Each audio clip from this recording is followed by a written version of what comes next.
Muy buenas tardes, amados hermanos, amigos. En esta tarde damos gracias a Dios por un nuevo día, por la oportunidad que Dios nos brinda de podernos dirigir a ustedes por este medio.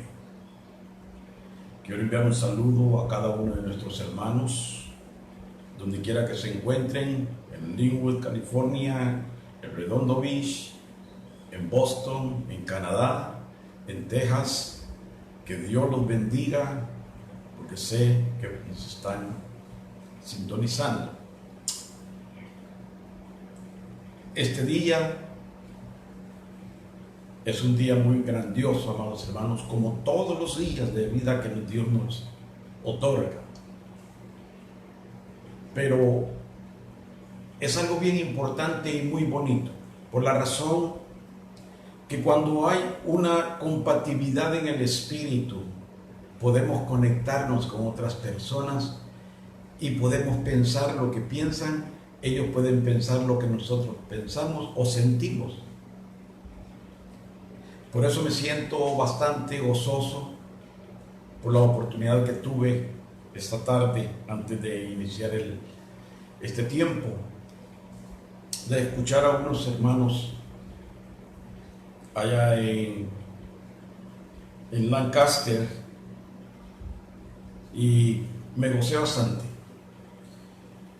Enfatizo, bienvenido cada uno de ustedes que se están conectando o aquellos que se van a conectar, que Dios los bendiga. Nos gozamos en el Señor y vamos a entrar en este momento. Dios. Filipenses 3. Versículos del 12 al 14. Repito, Filipenses 3, versículos del 12 al 14. El tema del mensaje en esta tarde es: ¿qué tengo que hacer para llegar a asirme de quien me tomó? En otras palabras, ¿qué tengo que hacer para llegar a la meta que Dios me ha trazado? Estamos en tiempos difíciles y todos lo sabemos. Tiempos de tormenta que cada vez más y más y más la situación se pone más difícil y gravosa. Tiempos de angustia, donde podemos darnos cuenta y podemos analizar, amados hermanos, de que la vida cristiana es una vida de constante actividad, que no hay lugar para detenernos, mucho menos para retroceder. Tenemos una meta, y usted dirá: hermano, pero ¿de qué meta me está hablando?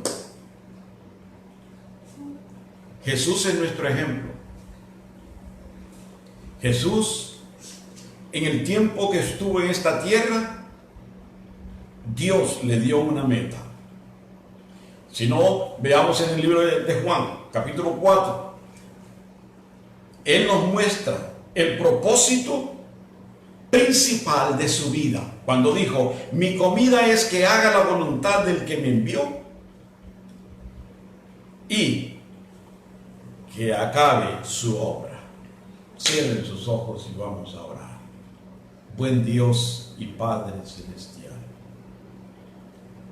te glorifico, mi Dios, y te bendigo. Y te doy gracias. Gracias, Señor, en esta tarde, por darme el privilegio una vez más de poder compartir el mensaje a aquellos que lo van a escuchar, a mis hermanos, amigos. Y si hay algún necesitado, también gracias, Señor. Gracias por tu paciencia, por tu fidelidad. Te ruego, Padre, que a través de tu Espíritu Santo pongas gracia en mí, sabiduría y palabra tuya, para poder transmitir este mensaje de acuerdo a nuestra necesidad y de acuerdo a tu voluntad. Te bendigo, mi Dios, y te doy una vez más las gracias por amarme tanto. en el nombre de Cristo Jesús. Amén. Bien, entonces decíamos que Jesús nos enfatiza que Él tuvo un propósito, Él tuvo una meta, y para llegar a esa meta tuvo que iniciar ese camino difícil que fue para Él. ¿Verdad? No fue fácil.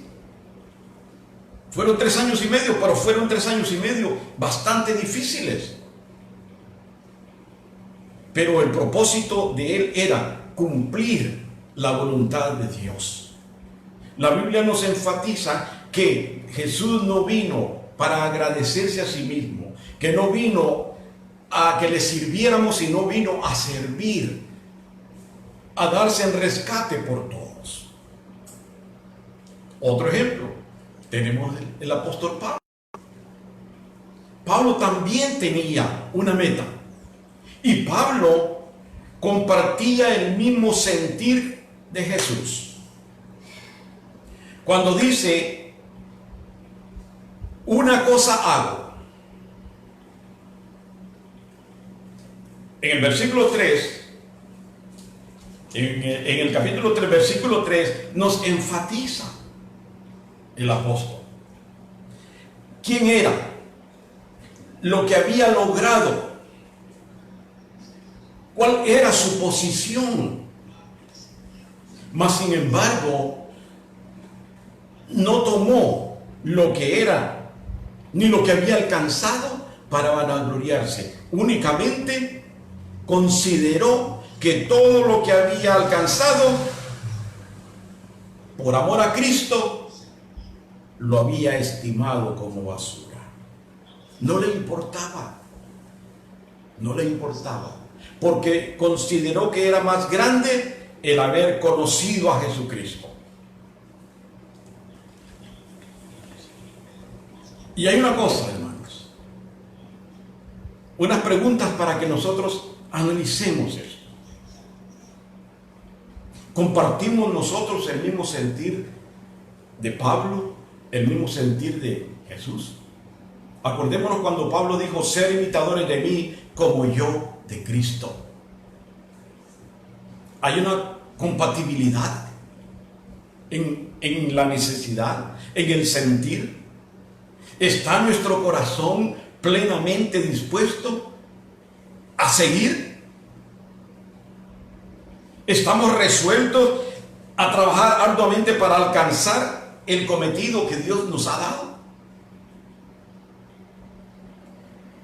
Jesús tuvo una meta y llegó a ella cuando dijo, consumado es.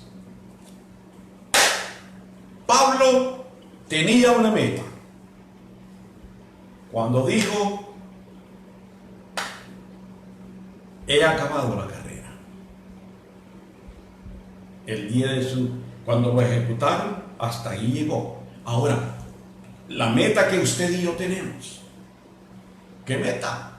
La meta que aceptamos, amados hermanos, cuando nosotros nos inscribimos en el ejército del Dios viviente. Cuando usted aceptó a Cristo como su Señor y Salvador, estuvo aceptando esa meta. Estuvo aceptando entrar en una carrera como buen soldado del ejército de salvación. Usted tiene una meta, yo tengo una meta.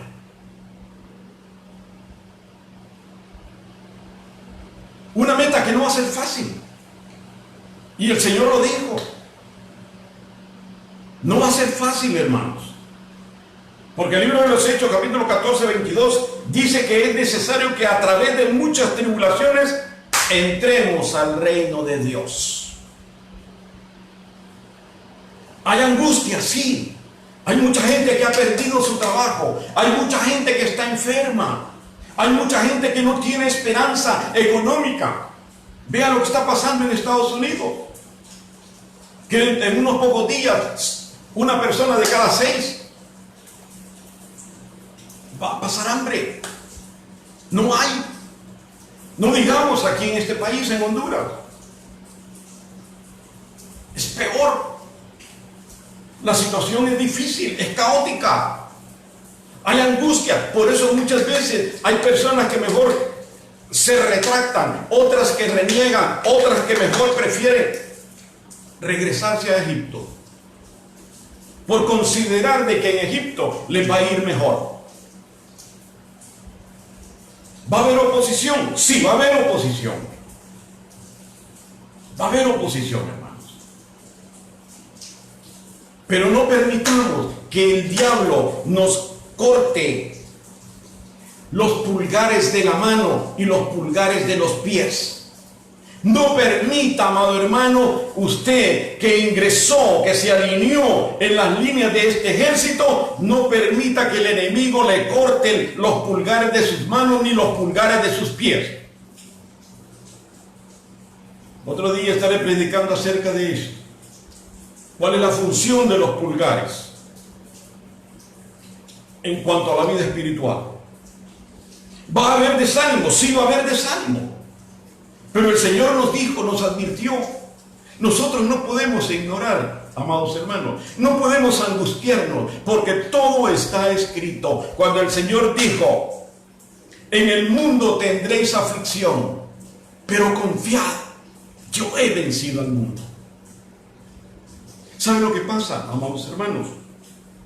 Que muchas veces hemos tomado esta situación como un descanso. La iglesia está cerrada, entonces nos quedamos en casa. Ya no se lee la palabra con aquella necesidad, ya no se ora con aquella necesidad, ya no se ayuna. Y cuando hay ayunos, ayunan de 6 a 8. ¿Quién no aguanta un ayuno de 6 a 8, hermano? Si el ayuno es para sacrificar nuestra carne, para poder entrar al reino de Dios y llenarnos de su fortaleza y de su poder. Vamos a tener dificultades. Y los que tenemos los medios para subsistir, debemos de tener un corazón lleno de gratitud a Dios. Porque hay muchos que están peores que nosotros. Mira el profeta Nehemías. Nehemías también tenía una meta. Su meta era reconstruir los muros de Jerusalén. Pero sus enemigos muchas veces trataron la manera de quitarlo del camino, de atraer su atención, de involucrarlo en otras actividades para que él se detuviera. Pero Nehemías tenía una meta y él se esforzó para avanzar y cumplirla. Nosotros estamos en esa carrera. Nosotros tenemos que llegar a una meta. No podemos estancarnos. Ahora, el apóstol Pablo nos deja ver que no importa las circunstancias por las que estemos pasando, no importa la necesidad física o corporal que tengamos, que nosotros debemos de mantenernos y ser fieles a Dios en no desertando. Cuando uno se enlista en el ejército, hermanos, tiene 90 días, 3 meses, y esto con dificultad. 3 meses que está dentro, pero tiene que acoplarse al ejercicio, hacer todo lo que tiene que hacer, estudiar tácticas y todo. Pero después, cuando llegan los 90 días, o sea, 3 meses, y que juramenta bandera, no puede desertar, porque entonces va la policía militar, lo arrestan y lo meten a juicio, ¿verdad? Lo meten a consejo de guerra. Lo meten a consejo de guerra, porque ya no puede desertar. Nosotros no podemos desertar, amados hermanos. Nosotros no podemos regresar a donde estábamos, porque debemos de darnos cuenta de dónde nos trajo el Señor y para qué propósito Dios nos rescató de Egipto. Pablo nos explica en los siguientes 3 versículos cómo podemos nosotros lograr llegar a la meta. La primera cosa, el versículo 12 dice: no que lo haya alcanzado ya, ni que ya sea perfecto, sino que prosigo por ver si logro hacer aquello para lo cual fui también asido por Cristo Jesús. Un hombre de la capacidad de Pablo, y aún se consideraba de que él no creía haberlo alcanzado, pero una cosa hacía: seguía hacia adelante, seguía hacia la meta. Amados hermanos, en esta carrera que hemos emprendido vamos a tener tropiezos, van a haber circunstancias adversas que van a desanimarnos, van a desalentarnos, pero nosotros tenemos que mantenernos en la dirección que Dios nos ha trazado, olvidando ciertamente lo que queda atrás. Los que miran hacia atrás vuelven hacia atrás. Jesús nos recuerda en el libro de San Lucas, en el libro de Lucas, cuando dijo: acordaos de la mujer de Lot. ¿Qué le pasó a la mujer de Lot? Dice la Biblia de que los ángeles hasta tuvieron que agarrar a Lot para irlo sacando, para avanza, avanza, avanza, vete, no mires tras ti. O sea, no voltees a ver hacia atrás, sigue, sigue, sigue. Pero la mujer de Lot tenía su corazón en Sodoma y Gomorra. La mujer de Lot estaba pensando en todas las propiedades que tenía, en el ganado, en los vestidos que tenía en el closet, tantas cosas que había dejado, que su corazón estaba allá todavía en la ciudad.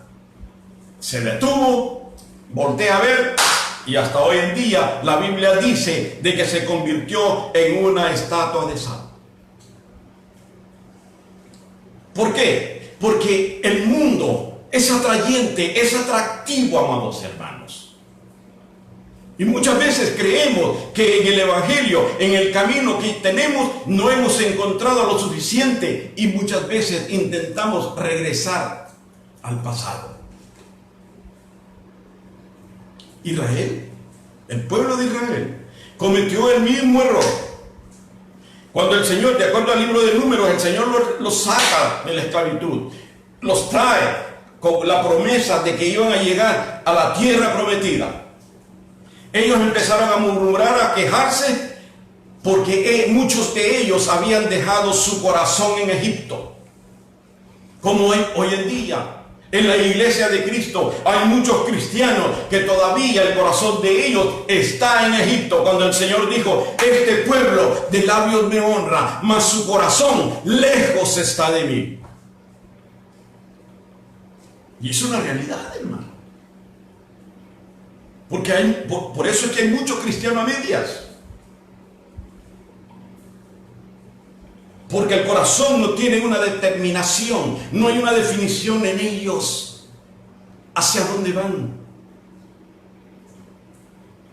Es necesario que nos demos cuenta de esto. Tenemos que retomar lo que hemos dejado. Si bien es cierto, vamos en el camino, pero hay cosas que hemos dejado a la deriva. Hay cosas que ya poco nos interesan, como el crear un culto en nuestro hogar, un altar, orar los unos por los otros. La Biblia dice que oremos los unos por los otros, no dice mordeos unos a otros. Amados hermanos, es tiempo de reflexionar que hay algo que nosotros tenemos que hacer prontamente. Es necesario que nosotros caminemos con toda libertad, con toda ligereza, que permitamos que el Espíritu Santo corte esas ataduras que hay en nuestras manos y en nuestros pies, que no nos permiten avanzar, como son esos pecados perdonados. Hay muchos de que venimos caminando con esos pecados con motivos de conciencia, que nos redarguye. No, el Espíritu Santo no nos está redarguyendo, porque fueron pecados confesados y perdonados. Y la palabra de Dios dice en hebreo: porque seré propicio a sus injusticias y nunca más me acordaré de sus pecados y de sus iniquidades. Y nosotros no somos más justos que Dios. para cargar los pecados pasados. Y eso ha venido estancando a muchos creyentes. ¿Por qué? Porque tenemos un enemigo atroz, amados hermanos, que trabaja en el subconsciente retrayendo al creyente a que piense en el pasado. Lo tiene en el presente, pero lo hace creer que lo que hizo en el pasado, Dios todavía lo está tomando en cuenta. Y entonces viene el creyente y se estanca y no tiene posibilidades de seguir hacia el futuro. Pero usted y yo no somos de los que retrocedemos, sino de los que perseveramos. Usted y yo debemos de mantenernos en la línea trazada, porque tenemos una meta a donde usted y yo necesitamos llegar. La segunda cosa, fijar los ojos en Jesús. ¿Usted se acuerda la historia de Pedro? Si eres tú, Señor, manda que yo vaya. Y le dice el Señor, ven Pedrito, aquí te espero. Pedro descendió a las aguas, bajó de la barca, empezó a dar sus pasos, sus pininos, mientras mantuvo la mirada en Jesús. Cuando las olas se levantaron y él sentía el viento huracanado, sentía como que un huracán lo iba a levantar, quitó la mirada de Jesús, la puso en el ambiente y empezó a hundirse. Nosotros tenemos que mantener nuestra mirada fija en Cristo, no en la religión. ¿Sabe por qué le digo esto? Porque Juan Calvino era hijo de un pastor bautista. Obvio, él creció en la iglesia bautista. Se metió a estudiar y sacó la terminología de que una vez salvo, siempre salvo.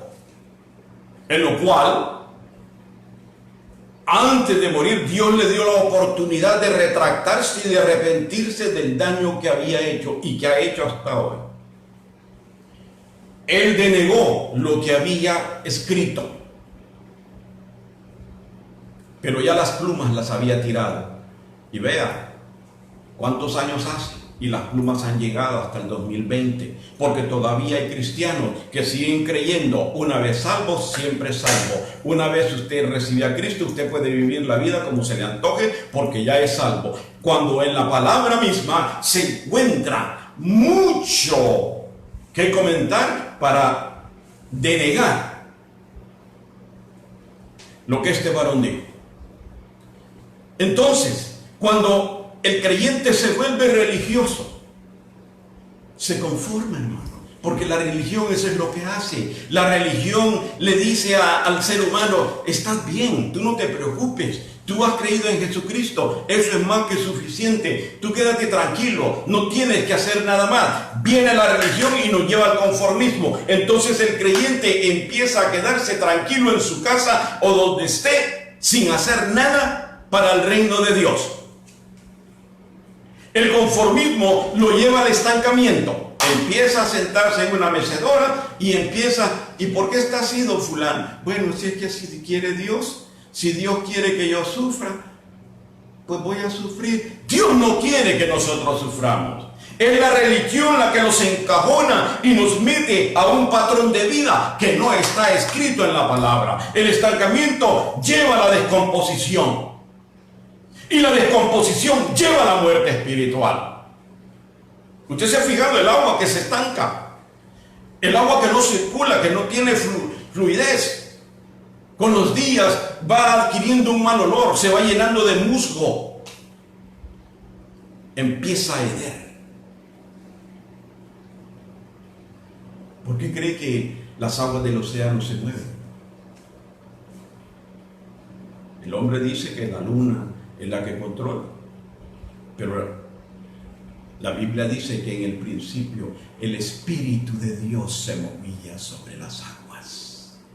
Es el Espíritu de Dios que mantiene esos océanos en movimiento, porque imagínense qué sería si esas aguas se estancan. y pierden el movimiento, se mueren. Sería fatal. Amados hermanos, es necesario que nosotros nos demos cuenta de que el reino de los cielos sufre violencia, mas los violentos lo arrebatan. Otra versión dice, mas los valientes. O sea que para entrar al reino de los cielos vamos a tener que ir y empujar, apartar a la gente, porque nosotros vamos a entrar. No podemos estancarnos. Mire, el que compite o el ciclista no le preocupa quién va a su izquierda, quién va a su derecha. Lo que le interesa es ver hacia el frente, hacia la meta que lo ha comprometido para ganarse un premio. Y nosotros a cada ratito estamos volteando a ver qué hizo fulano, qué hizo sutano, dónde va mengano. No, hermano, nosotros, cada uno de nosotros individualmente somos responsables. Que no se nos olvide, amados hermanos, que los que esperan en Jehová tendrán nuevas fuerzas, levantarán águilas como el águila, correrán y no se cansarán, caminarán y no se fatigarán. No hay tiempo para retroceder, no hay tiempo para estancarnos, es tiempo de caminar hacia la meta, que es Jesucristo.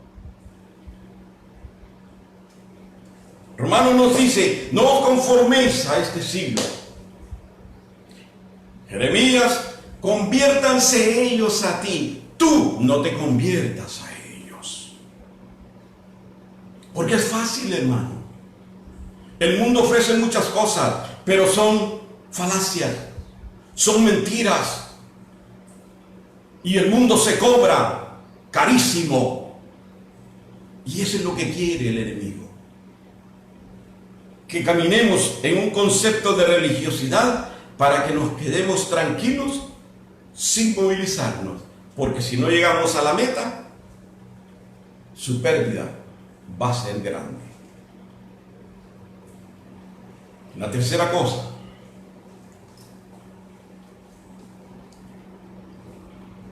hermanos, yo mismo no pretendo haberlo ya alcanzado, pero una cosa hago, olvidando ciertamente lo que queda atrás y extendiéndome lo que está delante, prosigo a la meta, al premio del supremo llamamiento de Dios, de Cristo Jesús. Proseguir, mantenernos en esa lucha día tras día, porque no estamos exentos. Si cae, levántese en el nombre de Jesús y eche para adelante. La tercera cosa es proseguir hacia la meta con seguridad y con confianza.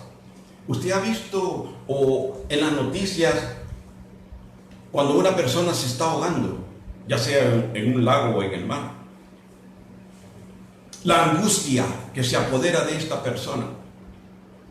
Por eso los salvavidas, cuando van a salvar a alguien, tienen que romper olas y agarrarlo por la parte de atrás, porque si van de frente, la persona en la angustia, en la necesidad, en el temor, terminan hundiendo a aquel que les va a salvar la vida. Pero usted ha visto que el que se está ahogando, si mira una ramita o un pedazo de cuerda, pues se aferra a ella porque es la única salvación que tiene. Así, de esa misma manera, nosotros debemos de aferrarnos de Cristo, hermano. Tenemos que agarrarnos de Él, porque Él es nuestro capitán, Él es el que va adelante. Él dice, sígueme. Ven, en el ejército, cuando uno va a hacer ciertos trabajos, se pone su casco, pero el guía, el sargento, lleva un sticker brilloso. Ese sticker indica que nosotros tenemos que seguir ese formato que lleva en el casco el sargento. Si uno pierde de vista esa señal, es porque se perdió. Se perdió entre la selva, entre la jungla, se perdió. Entonces uno tiene que ir con la mirada puesta en el casco de aquel hombre que va adelante, que va guiando la compañía. Nosotros tenemos un guía. Tenemos que seguirlo, amados hermanos. Pero se nos olvidan las promesas de Dios. Estamos en angustia, estamos abatidos y se nos olvidan las promesas de Dios. No temas, que yo estoy contigo. No desmayes, que yo soy tu Dios, que te esfuerzo, dice el Señor.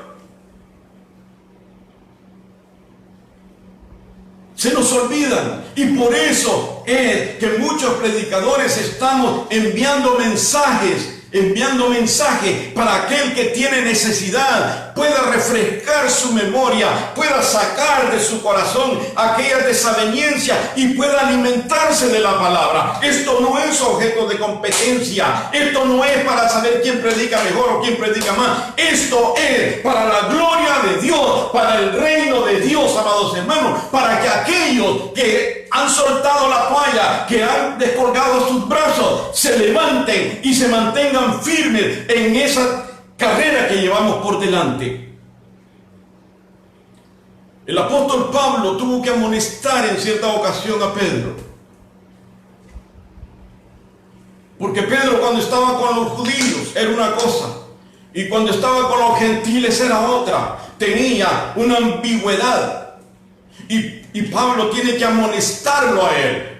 ¿Qué quiero decir con esto? En que muchas veces hay cristianos, amados hermanos, que cuando están en la casa de un cristiano bien cimentado en la palabra, escuchan, aunque no con muchas ganas, pero escuchan. Pero cuando llegan a otro lugar donde la persona no es cimentada en Cristo, se acoplan, empiezan a aceptar. No, una no es ninguna, un poquito no hace daño. No, pero es que tenemos que divertirnos. Eso no es lo que Dios quiere. Dios quiere que en nuestro corazón haya una determinación genuina y plena de saber que la carrera que hemos tomado nos va a llevar hasta un punto, y ese punto es el reino de Dios. Es la tierra prometida celestial. Bienaventurados los que tienen hambre y sed de justicia, porque ellos serán saciados. Vea, Mateo 5:6. Pero volviendo al versículo 13. Olvidando ciertamente lo que queda atrás, extendiéndome lo que está delante, prosigo a la meta, al premio del supremo llamamiento de Dios en Cristo Jesús. Tenemos que seguir, hermanos. No importa que le llueva sobre mojado. No importa que la harina y el aceite haya escaseado. Jesús dijo: ¿no veis las aves del campo que ni siembran ni ciegan? Y con todo, Dios la sustenta. ¿No valéis vosotros más que los pajaritos? Pensemos bien en esas promesas, porque el enemigo viene a nuestra mente y empieza a decir: no, es que tú eres aquí, que tú fuiste allá, que aquí, que allá, y que para aquí, para acá, para acá. Pero la promesa de Dios es una, hermano. Y por eso es importante que nosotros regresemos a ese tiempo, que tomemos la palabra de Dios, que tomemos el consejo de Dios, que nos ubiquemos y que demos lugar a que el Espíritu de Dios nos guíe y nos lleve a donde Él quiere. Este versículo que leía: bienaventurados los que tienen hambre y sed de justicia, porque ellos serán saciados. Amado hermano, los únicos que van a llegar a la meta son los que tienen un anhelo ardiente, hambre y sed de lograr su propósito. Y el propósito es llegar a la meta. Debemos de correr con esa misma intensidad, hermanos, con ese mismo fervor, con ese mismo anhelo. Debemos de correr la carrera que tenemos por delante.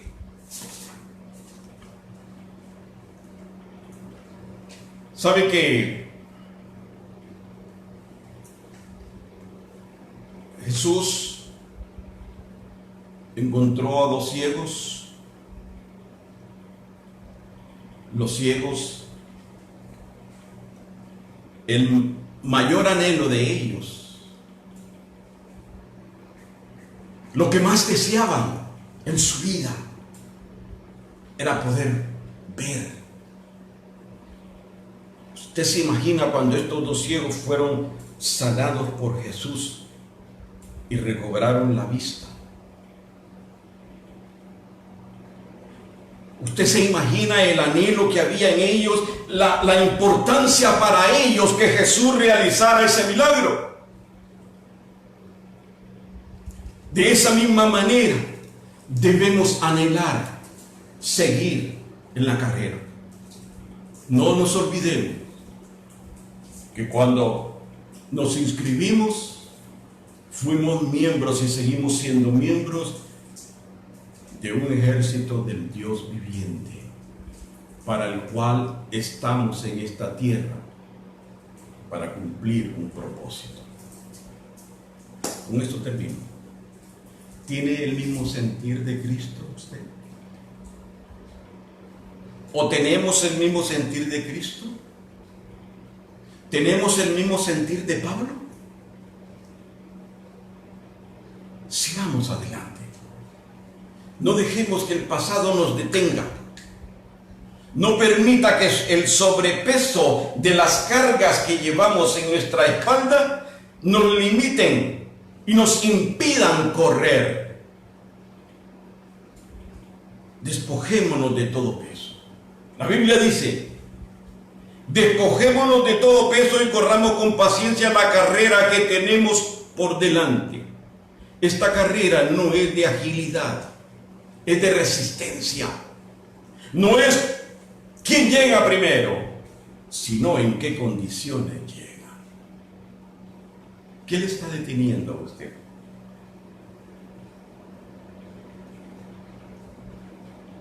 Pueden ser pecados ocultos. ¿Quiere llegar a la meta? Despójese de esas cosas que obstruyen el que usted pueda dar un segundo paso después del primero. Pueden ser hábitos, costumbres, puede ser